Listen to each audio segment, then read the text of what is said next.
Hey everybody, this is Peter here at H M Realty.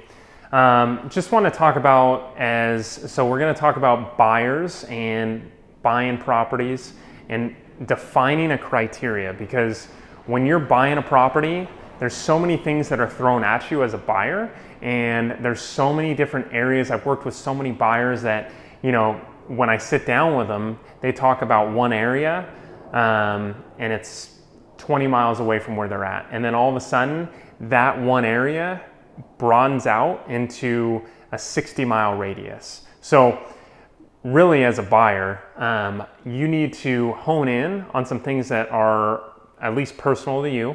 I would quantify them as location, so that's one, type, and economics. So location, where do you want to be? Do you want to be close to the beach? Do you want to be close to the mountains? Do you want to be in the mountains? Do you want to be in the desert? That's the location. Then from there, you want to be the type. Do you want to be in a condo? Do you want to be in a house? Do you want to be in a house with a large lot, a small lot? Do you want to be close to the beach in a house with a large lot? Do you want to be in a two-story? So you got location, you got type, and then, like I said, economics. Do you have a job close by there? Do you have a job that's something where you're traveling and you need to be close to an airport? Or do you have a job that now with COVID-19 that you can actually work from home and you want to go 60 miles away from or 120 miles away from where you actually were living before?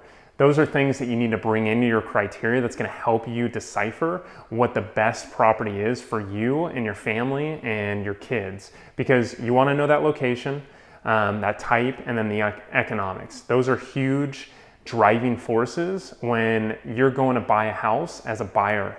I know a lot of people, they think about, I just want a house. And that's a start, right? But you got to get from point A to point B, and you don't just drive from point A to point B without putting something in, Google Maps, or putting something in some type of phone or Thomas Brothers or something like that to guide you to point A to point B, so you actually know where you're going and you can take the least resistant, quickest route there with an easy driver, so you don't have to worry about anything else. So, and that really helps your buyer's agent or the agent that you're working with dictate on, okay, we're going to pick this area because of this, because you really like this area. And then these are the things that really encompass the criteria that you've built for me. And that helps you too. So when you see something outside of that criteria, then you can completely move on, or it doesn't even faze you. You're looking at a property in this specific area, okay, and you see a property that's just outside of it.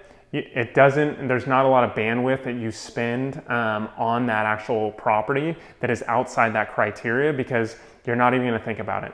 And that's really what helps you, because a lot of people get overwhelmed on buying a home and looking at specific areas, and they don't focus in on one area. So they spend so much time and they get so stressed out because they think they need to be everywhere and they really need to be in a specific area. They just got to take the time to really niche down on where that area is. So as you're looking for a home, as you're a buyer, make sure that you are working with that criteria, working with that agent, so they know specifically what you're looking for, and it's going to help you too, so you don't get overwhelmed, you don't get stressed out in that process, because it's a big process in general.